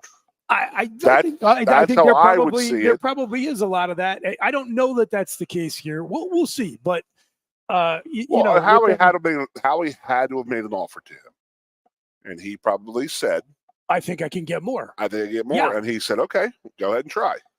If you can, go ahead. No, the speculation I saw, but this is a few weeks old, was that they were not like super far apart on that. And sometimes that's if you can come back and say, hey, look, I'm getting offers in the neighborhood of this. Now, I saw today that they moved his roster bonus back to April 1. Okay, I didn't see that news yet. That's $1 million roster bonus. Yeah. They moved it back to April 1. So that means they're still trying to negotiate, I think. So yeah. So I would like to see him come back, but I understand it's a business. And didn't they sign at the end from Carolina? From the Jets. Yes. Yeah. So not huge money though, right? No, big money. Big money. Yeah. So that's right. That's right. He was the highest paid undrafted free agent. It's the largest contract for an undrafted player. Yeah, I'm a little nervous about it only because he doesn't have a huge body of work. He's coming off a 10-sack year.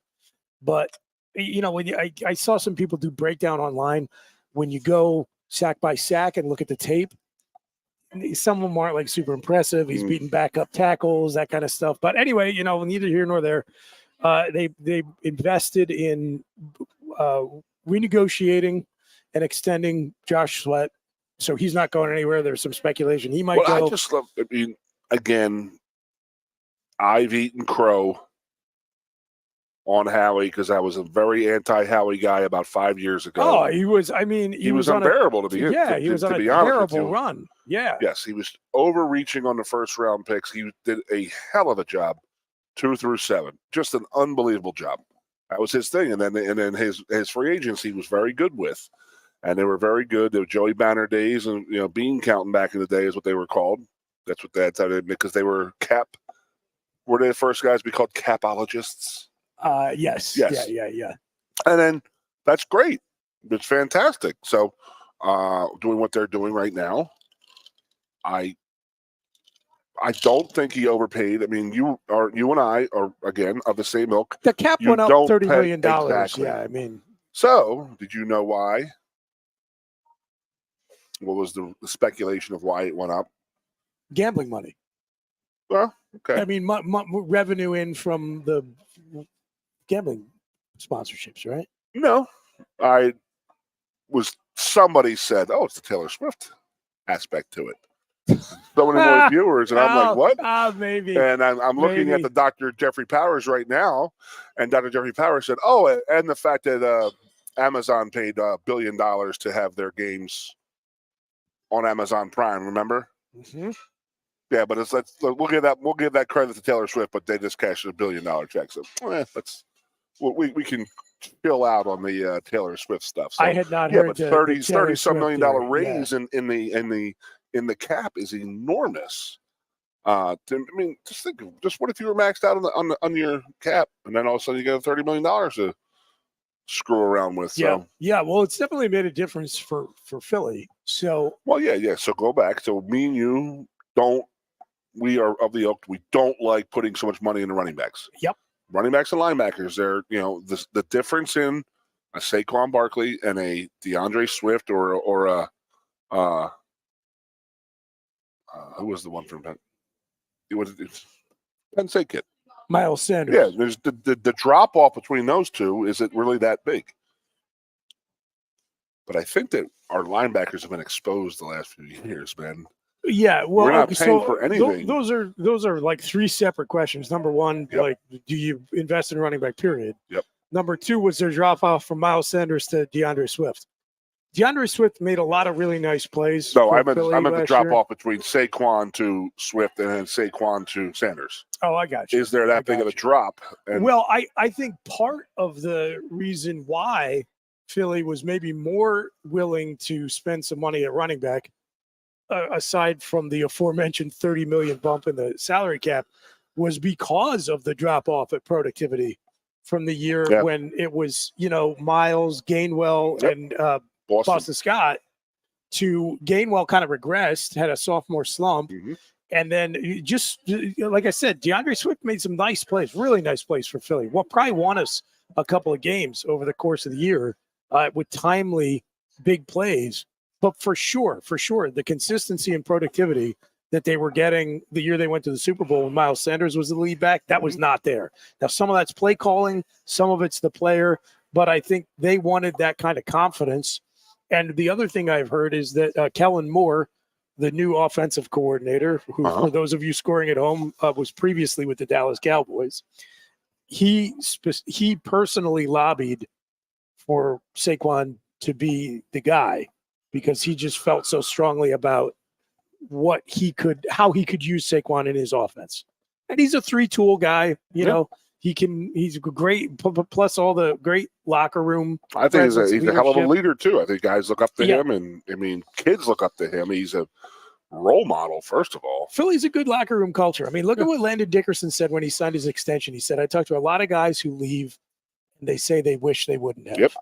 And you don't hear that with every team. And so that's I good think to hear because you and I grew up and it stunk. Dude. Leonard Toast was great, but then you get into, what's his name? Norman Bremen. Norman Bremen. Yeah, disaster. I was living in France. I was just talking about this with my wife at dinner. My wife works for Penn State in the fundraising department, and so obviously they know all about the world of Terry Pagula's financial endeavors, right? And a lot of it is wrapped up now in owning the Bills. And we were talking about the Sabres. And the Sabres, yeah. But specifically, I was talking about an NFL team, how much you need. And we were talking, her family's from Miami, and we were talking about the Dolphins and how you don't just need a wealthy, engaged owner.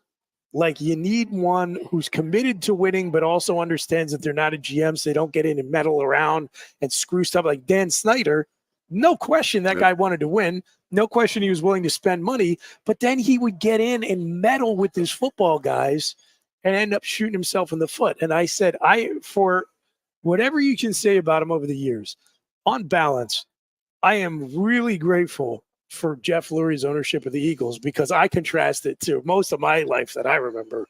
I don't remember Leonard Toast. I remember the Bremen Eagles, and that was a disaster. Rats in the locker room and all that stuff. I was the vet. I wasn't in the locker room. That was just disgusting.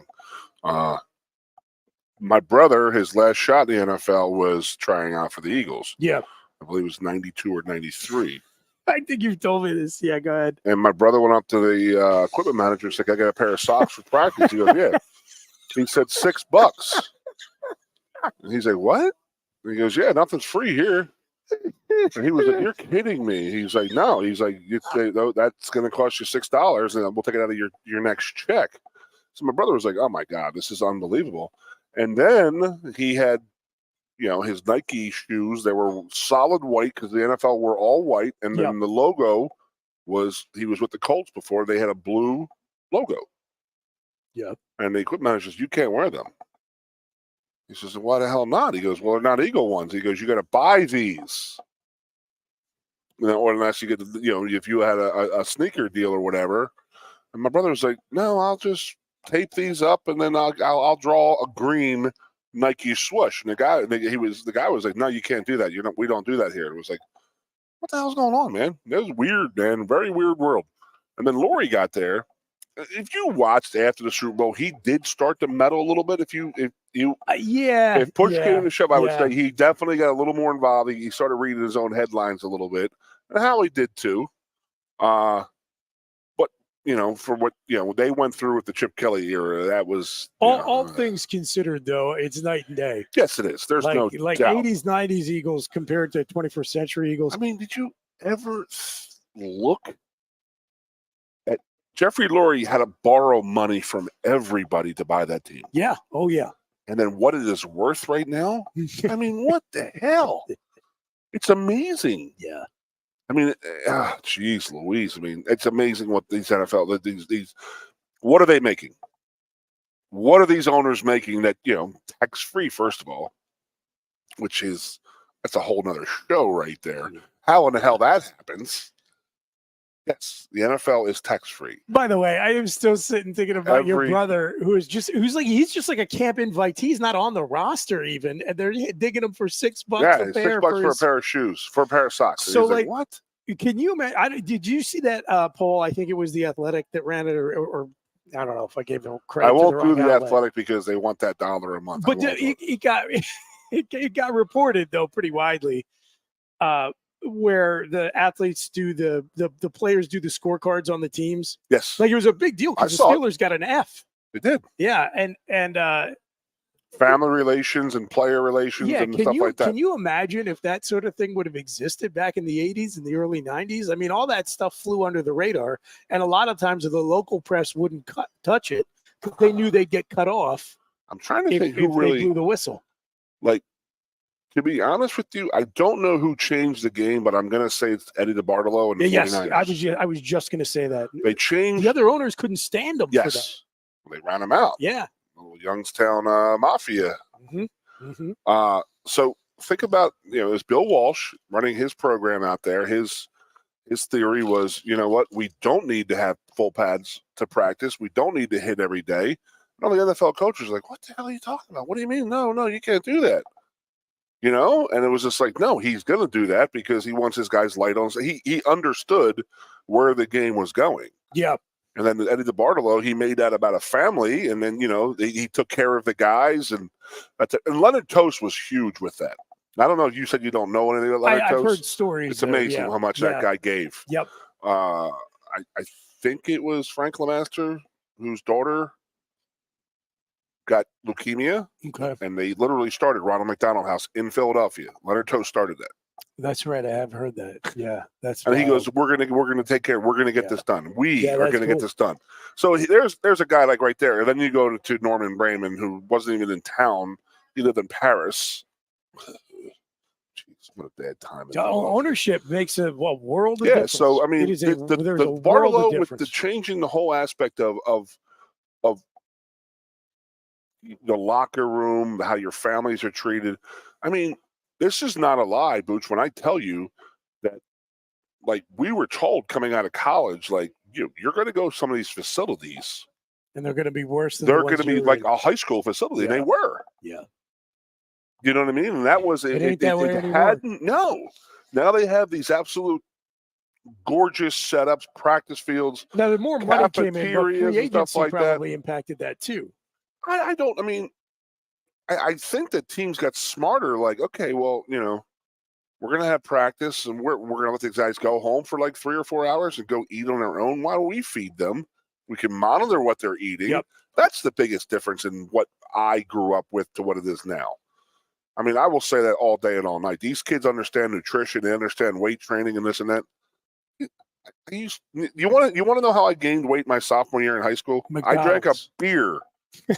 Even better. At 14 years old, every dinner, even better. I was allowed to have a beer because there was calorie dense. Calories. Yeah, sure. Okay, first of all, I was 14. What family allows that? But then it's like that was at 14. I think you were metabolizing one beer just fine. I don't think that was an issue. But the rationale behind it is like, what did we know? What did we know that you need to, have these heavier, bigger protein meals because you're burning it off and this and that. And I'd be like, a pound of pasta and a pound of ground beef. That's what me and Marco we would each do one of those in the summertime. Yeah. And I talked to Jeff about this a lot, like at Penn State and everywhere else in the 80s and 90s, like in the summertime, which is the most important time as a student athlete because you're building muscle, you're getting stronger faster. And our nutrition was they gave us $600 a month to go out and eat whatever you wanted. So what do you think mutant kids did that are 18 to 22-year-old kids? We went to every buffet, and then we went and bought pasta, and then like near meat sources, like must sell today because it ran out yesterday, and we just spray painted some red on there to make it look it's not gray. That's the meat we were eating. I still buy those to this day. I love that. Reduced for quick sale. Which is fine. I got a great deal the other day at Sam's. Did you? Filet loin, $74. Man, that's where it's at. The reduced for quick sale. Yeah. Guess what I did? My wife went and cut about 12 steaks out of it and got a bunch of strips and stuff like that for like soups and then fajitas. Got about 8 real good steaks and a couple of medallions, and then took what we were going to eat and then froze the rest. Yep, that's the way to do it. Money for nothing, Sorry, chips for free. So I got to ask before we get back to the Eagles. You guys were going and doing every buffet in town. Did the Pizza Hut here have a buffet at that time?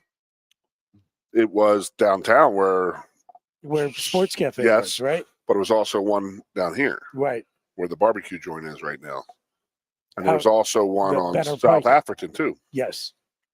So there was 3 of them that had it. And they all had the buffet? Mm-hmm. Uncle Chen's was what was Are You Hungry? Okay. Before that, it was burritos as big as your head. That's what Before it was. That, it was Uncle Chen's. Bamba.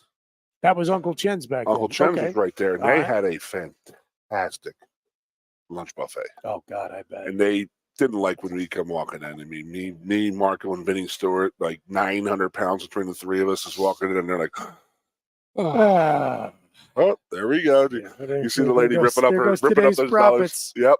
So that, and then we used to get and this is so funny, is that when I was in school, the weight room grad assistants would go through the different restaurants in town and say, hey, what the specials were on Monday through Friday type of thing, who had special deals. Are you serious? Yeah, who had special deals and stuff that. And then this is where the Giants are. This is not Giant. It was not Food Lion. It could have been. I don't know. But the supermarket type of thing. And I don't think we had Walmarts back then. Not as of yet. Not in the 90s. No. So you had the supermarkets on there, but they also had every restaurant in town that had specials for lunch and dinner and stuff like that.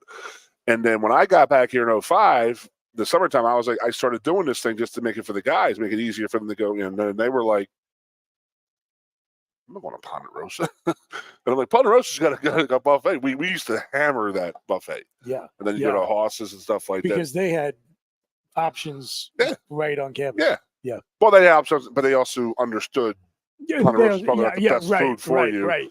Where back in our day, we had no idea. That's funny to think about. That's only about a decade. Yep. That's a big difference. I go back to, I was still wearing the grape smuggling shorts when I was in high school basketball. We were still wearing the Bill Lambier type, like Larry Bird type of thing. And then like a year or two after I left, they looked like then it was the Fab Five with the long baggy pants and stuff like that. So then my high school, and I was like, damn, I missed that by 2 years. So, but the nutrition and stuff like that really started taking off. School, we got a nutritionist on our team, but the old man like, trying to change his ways, and that was the thing. He says, "Why the hell are you a nutritionist?" I've been doing this for 40 years. It's the same way all the time. So, you could see where that needed a little updating. But yes, I remember coming back here and working in 2005 and 2006, and I remember like it was yesterday. We had a golf tournament in the summertime, a charity golf tournament, and Puzz Leslie he came back, and I had him on the list, and he played in the tournament, and we all went out afterwards, and he was like in the corner, like sneaking down like a protein shake. I was like, "What are you doing, dude? I mean, we're down here drinking beer." He's like, "I didn't want you to see it. I knew you were going to bust my chops." And I was like, "Dude, I'm not busting your chops. What are you drinking?" And he goes, "It's a a protein thing, and getting my calories in." And I'm like, "Wow, that's unbelievable." I no idea. It was just like so foreign to me, and these guys understood and knew what they needed to do. And Ornberger was really, really far ahead. He realized what you put into your body is what you got out of your body. You put crap in your body's going to crap out. You know what I mean? Yeah. And so our weekend diet of Friday night drinking 400 beers and going to McDonald's at 2:15 in the morning, waking up, going to a 6 o'clock in the morning run on campus, and then leaving there and going to Denny's and having the moons over my hammy. And the way we used to do like Denny's and like Perkins is we would order breakfast, hammer it, and then we'd order lunch. So we'd have the 2 different meals and stuff like that. Solid. And then leave there and go right to Hickey and buy 5 kegs of beer and go out in the backyard. But that was our summer. But you can't do that now. Like, kids don't do that anymore. Because of the wear and tear on the body. That and the nutrition is so much better. Yeah. They understand, sleep and nutrition is a very important thing towards, we'll the see ultimate goal. in 35, 40 years whether this generation of football players is in as bad shape as the ones who just did the beer and Denny's diet. Yeah, I mean, I literally grew up reading a book about Art Donovan called Fatso. I mean, that was my hero. It was like my dad's like, "Oh, this guy's great. It's hilarious." Art Donovan was hilarious, but it was great. Oh, we sit there and drank 56 beers and then had 2 steaks, and then that was how we were. Do you think if Art Donovan drank 56 beers, he'd get a buzz? I mean, he might have to drink 156 beers. He was a big dude. Yeah. Marine.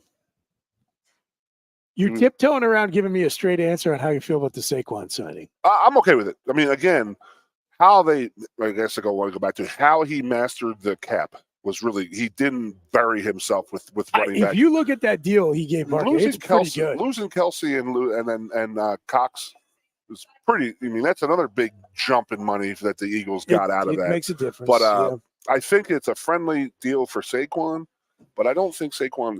It's more guaranteed money for him. Yes, and that's what everybody wants now. Yeah. I mean, everybody wants that money up front, and rightfully so. It's good for Philly because it's a 3-year deal, but it's really a 2-year deal with a 3rd-year option. It's more guaranteed money for Saquon, but the cap hit any given year is not that bad. And there are also incentives that protect Philly if he gets injured again. Yes, that's the biggest thing. So it was a really good – in terms of the way the contract was put together, it was really good. And I think you can kind of tell Saquon has been running behind substandard blocking for a long time. I want to see. And I think he wanted to go to a place where he was going to be on an offense with a lot of weapons. Did you see him take a handoff and have to literally do a shuffle to avoid the first unblocked guy coming at him? Not just the Giants. I'm talking about through Penn State now, too. Oh, he's got about an 8-year window. He hasn't had a block, and nobody's blocked for him. I've gotten a ton of mileage out of the joke, which isn't really a joke. It's just a line that I've been following now the guy's career for 10 years. And the only time I've seen him run behind competent blocking was when I watched his high school tape as a recruit. I talk to a lot of Giants fans, and I know there are a lot of Giants fans who are understandably salty about it. Very salty. I'd be upset too, right? Your number 2 overall pick, team captain, leaves to go to a divisional rival who you've been looking up at in the division for a long, long time. I would be mad too. Now, God bless Tiki. Yeah, whatever. Jerk. My social circle of Giants fans oversamples Penn State alumni. Now, they're going to be more favorable to Saquon Barkley. But a lot of them, they just kind of threw their hands up and said, look, he had to go. This team's spinning its wheels. Yeah. He's got how many years of a productive career? As a Penn State fan, you were worried about that. Yeah. I hated seeing him play. Just getting absolutely destroyed.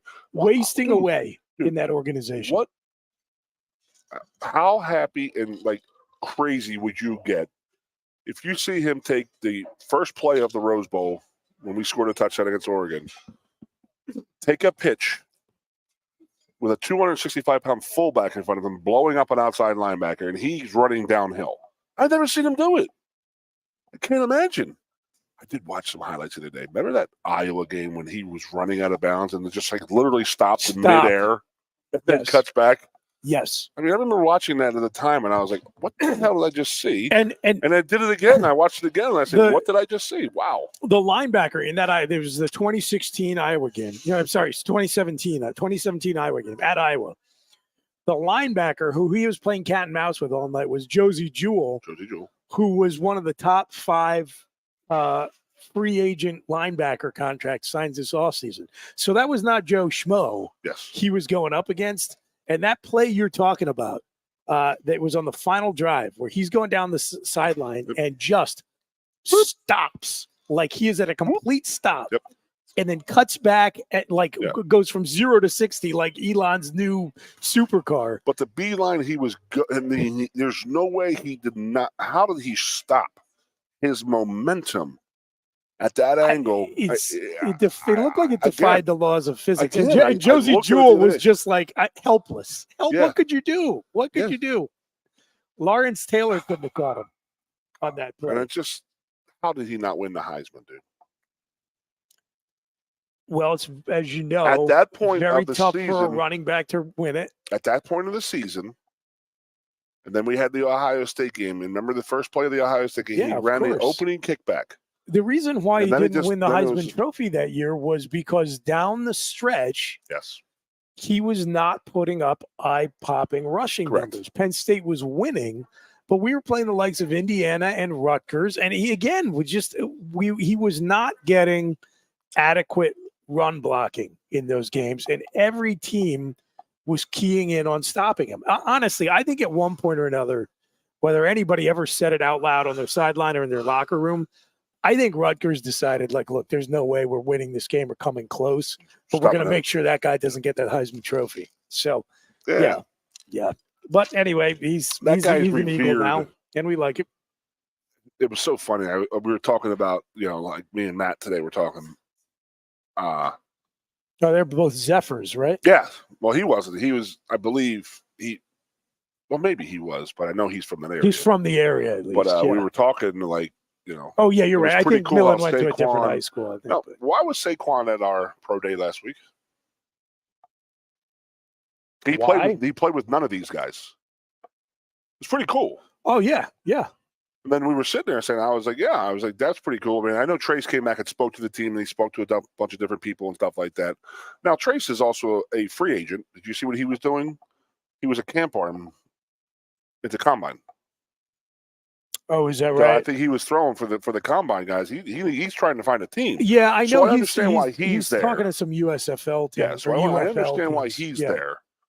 But I was like, why is Saquon there? Other than just getting with his guys and stuff, because he played with none of the guys that were working out and stuff like that. Yeah. And then me and Matt were like laughing, like, dude. I mean, because so, it goes back to the old man. We were just talking old man stories, like, why the hell do they want to test our 40 times all the time, but they never trained us for 40s? Like, they wanted to see how fast you were, but you did nothing to train. Yeah. You trained football, and then they're like, well, you got to go out there and run this. And you're like, what?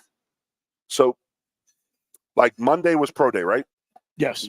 Was Monday or Tuesday. So if Monday was pro day for our future NFL guys, Tuesday would be Penn State's pro day. So they would test us after the winter and stuff like that. They want to see where you're at a little bit, because they've gotten to the point where they actually do some training of speed training and stuff like that, especially towards the end of my career.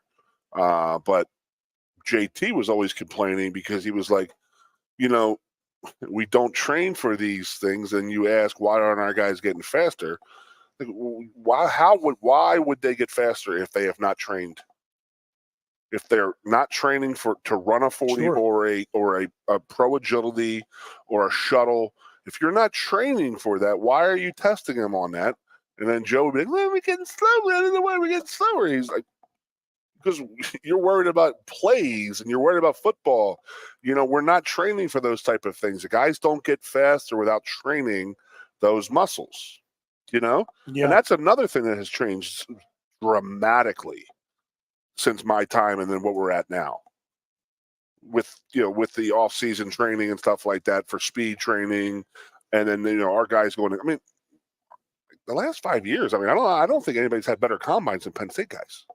I'd be hard pressed to think of any really school that's been as amazing. consistent. Yeah, every year we're putting on a couple kids, and it's just like, what the hell, man? That's amazing. Like, wow. Yeah, like Theo Johnson and Chop Robinson just ridiculous. blew the combine away. Like, ridiculous. Yep. Same way. Was it Fryermuth or was it baby Gronk? He lit the combine on fire. Little Gronk. What the hell's his name?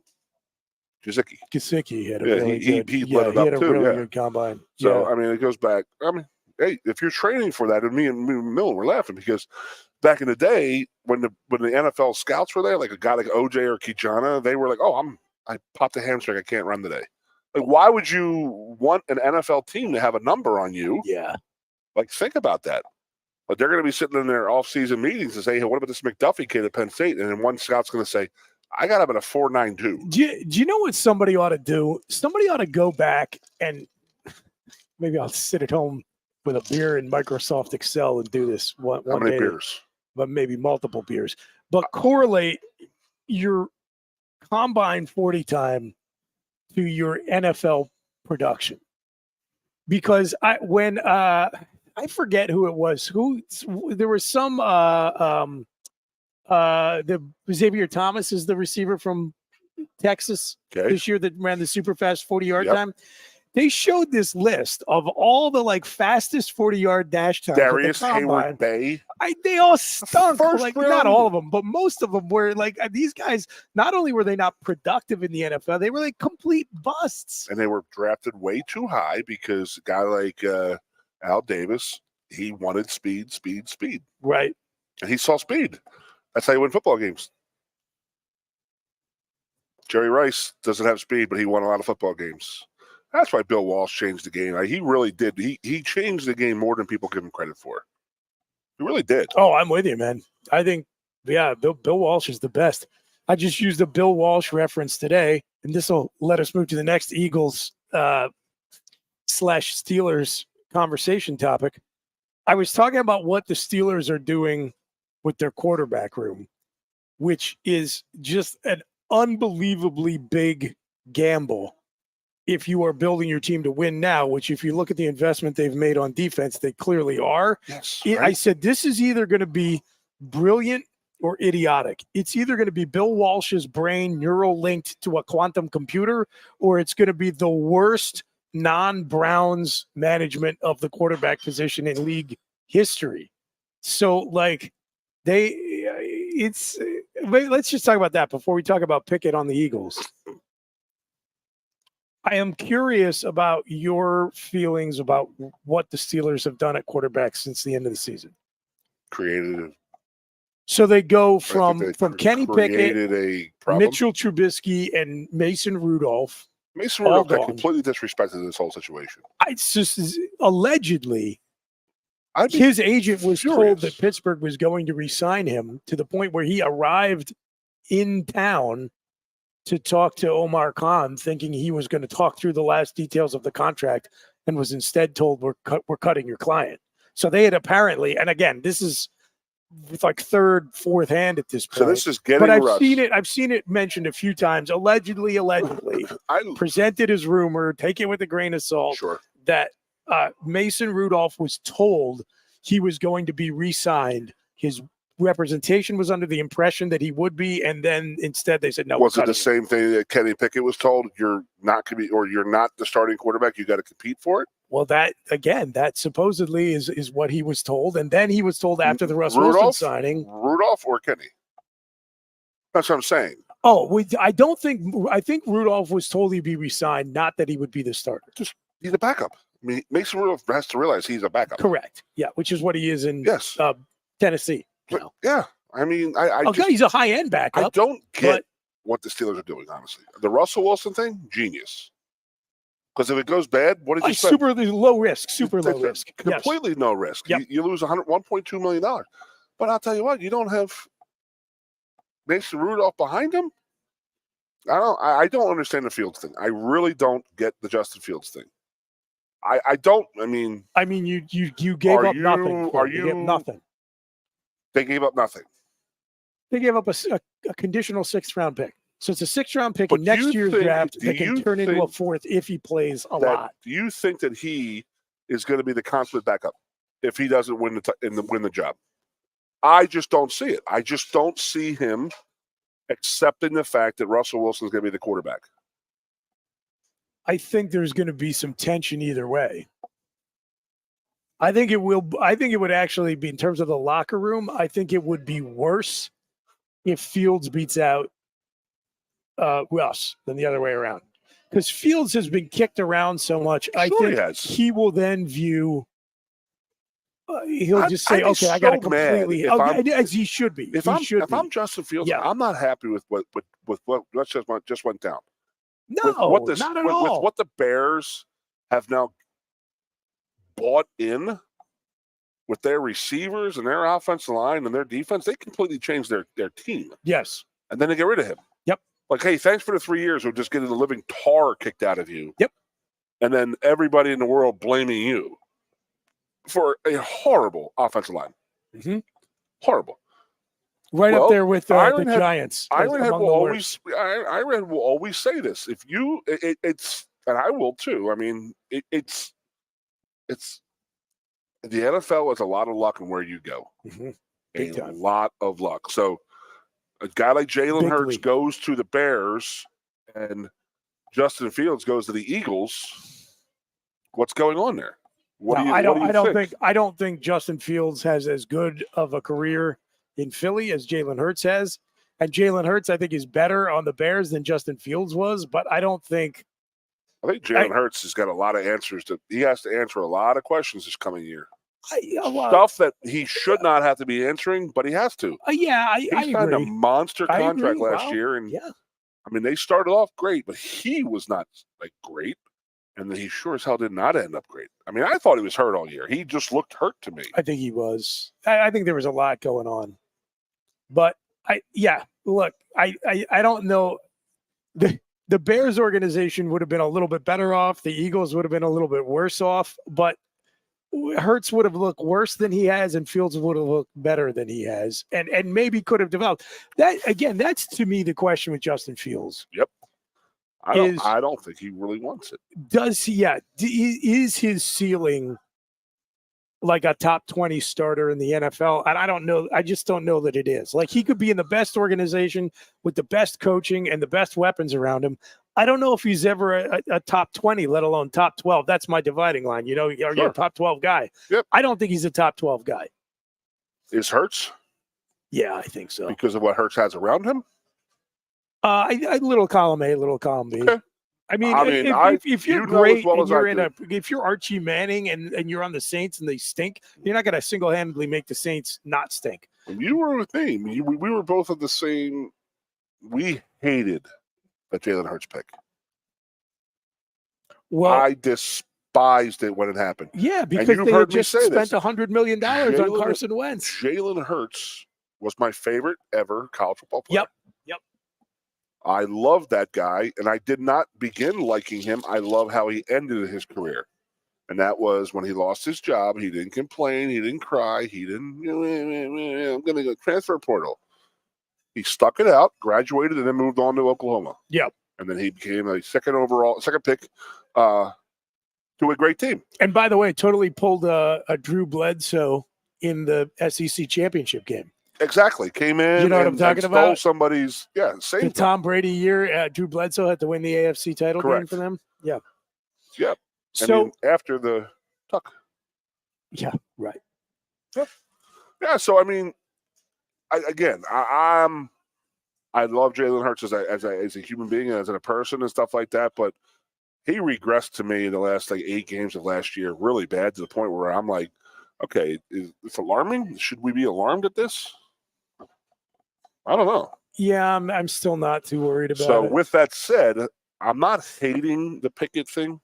Okay. I'm not hating it because I don't. But then you also hear the stories. I want you to guess. What's my favorite thing about the Pickett acquisition? I think we maybe gave up a little bit too much for him, but what's my favorite thing about the acquisition? Cap number. He's on a rookie contract. Nothing. Costs. He is. If you look at so you're Philadelphia, you're looking to get back to the Super Bowl next year. Looking to win the Super Bowl. Yes, if you are considering yourself to be, this is a Super Bowl run. As much as I like Tanner McKee, who's a quarterback from Stanford they drafted last year, he's a second-year guy who's never been anything more than an emergency quarterback, has barely taken an NFL snap. That's great. You can be Nate Sudfeld, have an 8-year career doing nothing. Which is good for him. Yes. But you've got to have, or you really want to have, a guy who has taken live fire snaps in a competitive NFL game, right? Yeah. And the going rate, cap hit for one of those guys this offseason is $6 to $8 million. And Kenny Pickett is not going to hit the Eagles cap for a quarter of that for the next 2 years. So to me, that's why people are like, wow, why did Philly give up assets to give them? And it's not like they gave up a king's ransom, but they did move from the 3rd to the 4th round and give up 2 7th-round picks. So it's not like they gave up nothing. And I said it was the value of those picks versus the value of the cap flexibility he returns in still being able to have a former starter who has, taken a lot of NFL snaps, who should be your standard for your backup quarterback? Is it a guy who, if he's got to start for a 4-game stretch, you believe could go 500?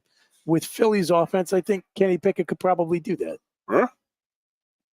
I mean, he won with less of a supporting cast in Pittsburgh. But I'm not saying I don't think he's going to be like a superstar or anything. Yeah. But will he provide competent play, and does he have some experience under his belt? You got a lot of very, fans? Very low price point. Yeah. You got a lot of Yinzer fans in your group. Crew? Oh yeah. Love how they all hate Kenny Pickett now.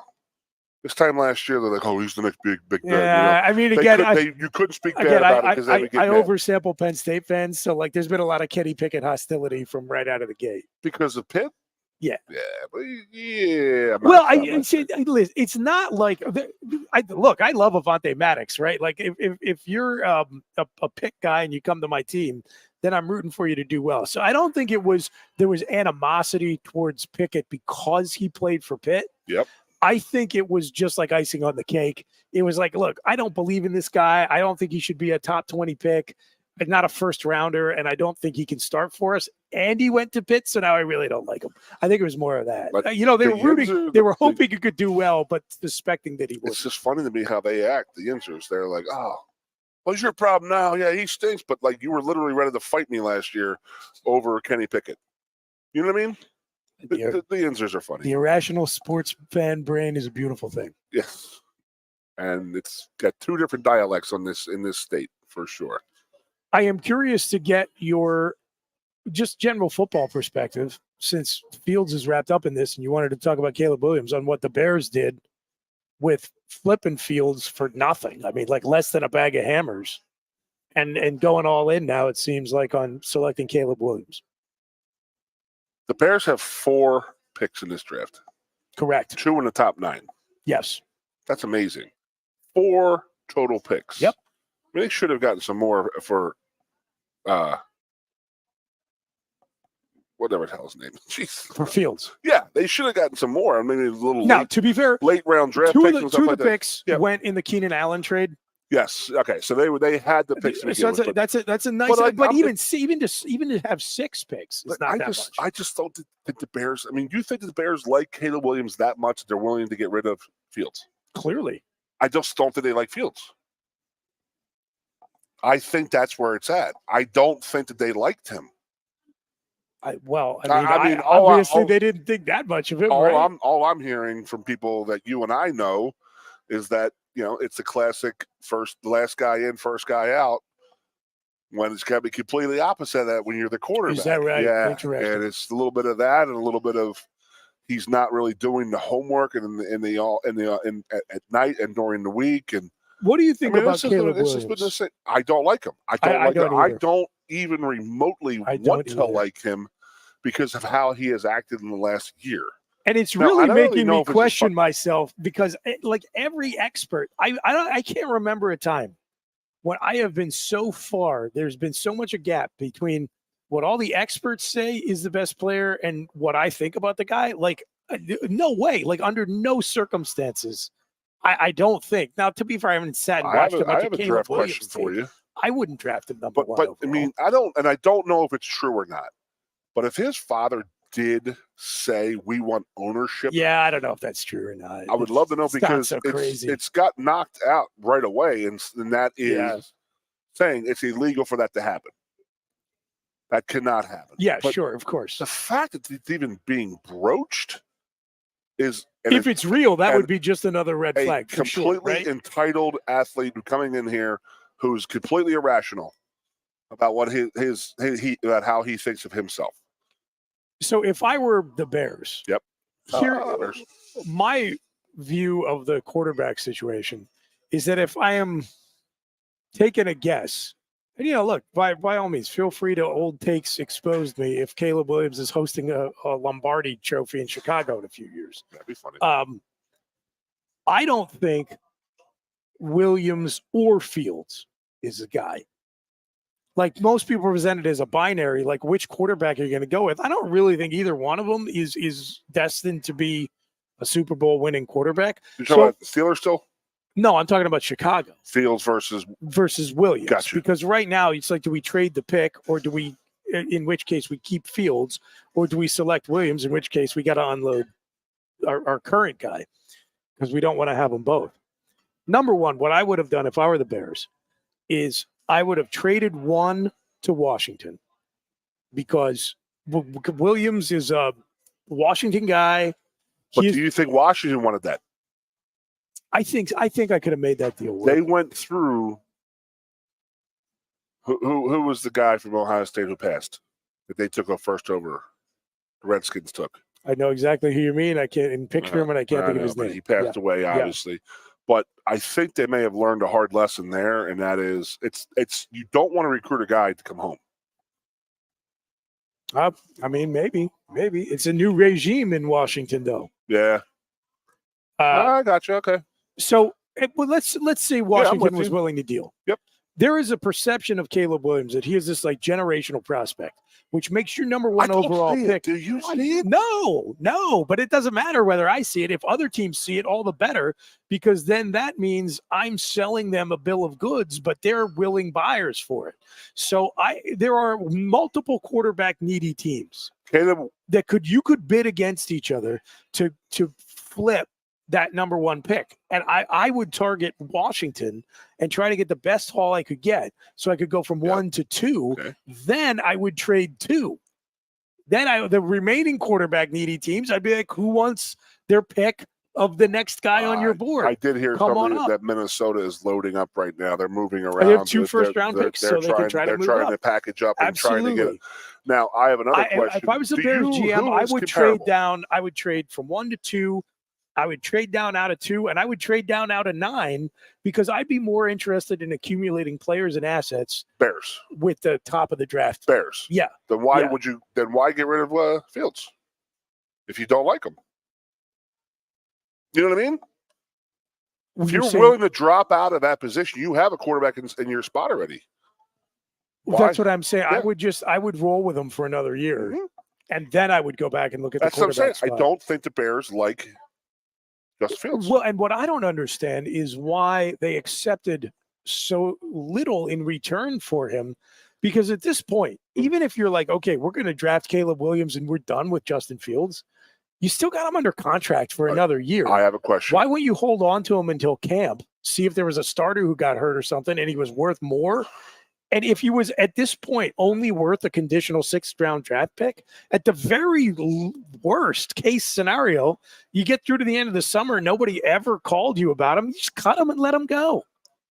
Who is comparable to Caleb? Who would you compare him to? Temperament-wise? No, just body of work. As a player out there, what NFL quarterback do you think that he closest resembles?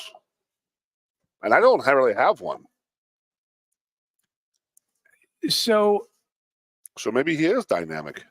People love to make the Mahomes comparison. No way. Because Absolutely no way. Here's why. And listen, I'm not advocating for that.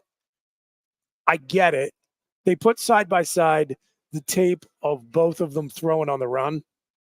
And like Williams can do some really impressive stuff, off balance throws, like, gets off schedule, and he can create and still like throw with accuracy. So he can do physically some of the same things that have made Mahomes what he is. But the reason why Mahomes is such a winner, it's between his ears, man. Like that. He also has the baseball thing. Troy Allen, Big Troy, talks about it all the time, where he could just like make these throws at weird angles. So Williams can do some of that. Like a shortstop type of thing. Yeah. Like you can make, and he can make them with a little bit of juice to them, which is unheard of. I just don't see. I just worry about how does Williams respond to the inevitable various types of adversity he will run into. He's in Chicago. They don't even have that big expectation for their football team, but it's still a huge city with a big ass media who will go after him. It's funny. I don't think he's going to handle it well. Despite like all those Bulls titles and the Cubs win the World Series a few years ago and all those Stanley Cups the Blackhawks had not too long ago. Yep. It's a Bears town, man. Like there's a lot of scrutiny. It's a football town on that team. And so there's a lot of criticism from the media. There's a lot of attention from the fans. It's a college football town. Think about how many colleges are within 2 hours of Chicago. And what's the most popular college football team there? Notre Dame. Yeah. So, which is less than 2 hours. Yeah, fair. I just don't see him. What did Dick Vermeil say about Larry Johnson? It's time to take the diaper off. It's time to play. Yeah. And he got mad at that. Larry did not like that. But Caleb, you can't have these little hissy fits when you're in the NFL. This is your job now. And I think that he will just pack it up before he would actually like start. He hasn't shown me anything where he's in a fight. Well, I heard him talking about how after SC got eliminated from the playoffs this year, it was like a big mental adjustment period for him. And I was like, buddy, if getting eliminated from the playoffs is cause for, like philosophical or psychological issues for you, I have some terrible news. Like, I want to go home and cry. They call that October in Chicago. I just don't think I don't think he's mentally tough enough to deal. Where could he go? Jacksonville? Arizona? Where they have these like lesser medias who aren't really all up in the players. Yeah. You could say the Chargers, but they're down in L.A. So, the LA press doesn't care about the Chargers. We got about 5 minutes left here, but I want to get into this. Have you seen an NFL quarterback ranked as high and as low as the disparity between some people in J.J. McCarthy? Like some people have him in the top man. like he is five. He's a weird one for some sure. people have him in the top 5, and some people have like late in the first. Well, you talked about Minnesota gathering assets to try to move up. Correct. The smoke is around the Vikings being interested in taking McCarthy top 10. But then, is he? Do you have to worry about him? What I'm saying, I don't think so either. I don't see it in Caleb either. I like Pence. But Pence has got so many medical issues right now with his knees and stuff like that. Penix, sorry. Yeah. Pence. It's been a long couple days, man. Pence definitely doesn't have the knees for it. Pence, he's got red injury red flags. Oh, Lord. So Penix, I like him. I think that he's been around. He wanted Indiana. He wanted Washington. There's schools that don't really he took Washington to the national title game. Yeah. But he has the medical issues. The medical stuff is going to count against it. But the McCarthy thing, for sure. No one talks about this, but McCarthy got hurt against Penn State, big time, and hence the running of the ball 38 straight times. And that's the thing. And I know it worked. That's what's even worse is that the kid can't throw, and you still can't stop the run. That's what that was embarrassing. That was one of the. Did you notice how he looked like a Heisman Trophy contender through the first 2/3 of their season? I wonder why. When they played absolutely no one. And then knew the calls? Well, and that too. Yeah, and that too. Yeah, and, when that all came out, they sort of took everything out of his hands, in my opinion. And not that they needed to know the calls against Rutgers and whatever Fresno State or whoever else they were beating in the non-conference schedule, but when the going got tough, when he started facing big boy defenses, and then ostensibly without the assistance of what was that guy's name? Connor Stallions. Without Connor Stallions, and actually facing a defense with a pulse, which I think was a bigger issue. He was competent enough, but if you just pulled those 4 games and showed someone the tape, is anyone going to look at that guy and be like, "Oh yeah, that's a top 5, top 7 pick"? But do you remember of any quarterback being that? No, maybe Johnny Football. Where someone's going to fall in love with him and someone's going to take him really high. And people are like, why would you take him? I think that's a good comparison. He ended up going to 22. Yes. And they traded up to get him, if you remember. Yep. Yeah, we got to take the Browns into consideration here now. They're going to do something screwy. They haven't done anything dumb in a couple of years. Oh, that's right, Deshaun Watson. To a guaranteed. That's a lot of dumb. To a guaranteed contract. That is a lot of dumb, that Deshaun Watson deal. Good God.